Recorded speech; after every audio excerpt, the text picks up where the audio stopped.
সঞ্জু, সঞ্জু, আজকেও ঘুমিয়ে পড়লি, খেলি না? হ্যাঁ, আজকেও খেলো না বন্ধুরা। আর একজন দেখি, কি করছিস মা? রুটিতে জল ঢেলে দিয়েছো কেন মা? জল ঢেলে খাচ্ছ?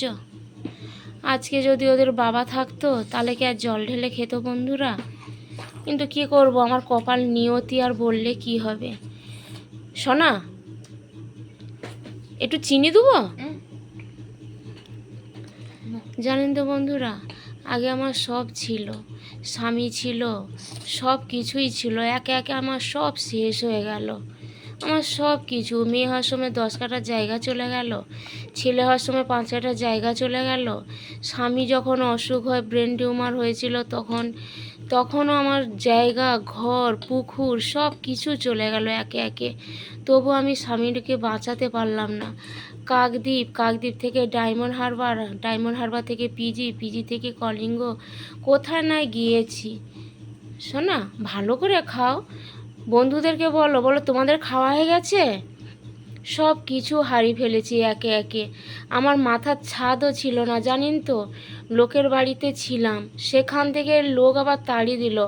লোক বলে পরের ঘর ভালো তো পরের বাস ভালো নয়। ওখান থেকে ক্লাব ঘরে ছিলাম, ক্লাব ঘর থেকে আবার আমি পেপারের ঘর করলাম। পেপারের ঘর করে যাক 5 কাঠার জায়গা, আমার স্বামী জীবনে ওই একটাই ভালো কাজ করে গেছিল, ওই 5 কাঠার জায়গা ছিল। ওই জায়গাটা কোনো রকম মাথা গোঁজার ঠাঁইটা করেছিলাম বন্ধুরা। আমার ভিডিওটা আপনারা ফলো করুন, আমার ছেলে মেয়েকে এইটুকুনি আপনাদের কাছে আমি অনুরোধ করছি। আমার কষ্টের কথা আপনাদের কাছে আমি বলতে চাই। সে মানে আমফান ঝড়ে সে ঘরটাও আমার চলে গেল, আমফান ঝড়ে ঘরটা ভেঙে গেল। তারপরে মানে কি যে কষ্ট পেয়েছি দুটো ছেলে মেয়েকে নিয়ে, আপনাদের কি বলবো আমি। এত কষ্ট পেয়েছি, পেপারের ঘর করেছি, সাপ চলে যাচ্ছে, নিচ থেকে সাপ চলে যাচ্ছে, রান্না করছি পাশ থেকে সাপ চলে যাচ্ছে, ছেলে মেয়েকে নিয়ে শুয়ে আছি, বিছানার উপর দিয়ে বেয়ে চলে যাচ্ছে। পেপারের ঘর, চারদিকে পুকুর, আমার মধ্যিখানে ঘর। আপনাদেরকে আমি দেখাবো আমি কোন জায়গাটায় বাস করছি। চার ধারে পুকুর, 4 কোণে 4টে পুকুর, আমি মধ্যিখানে বাস করছি। আমি মরে পড়ে থাকলেও কেউ জানতেও পারবে না, আর কেউ দেখতেও পাবে না।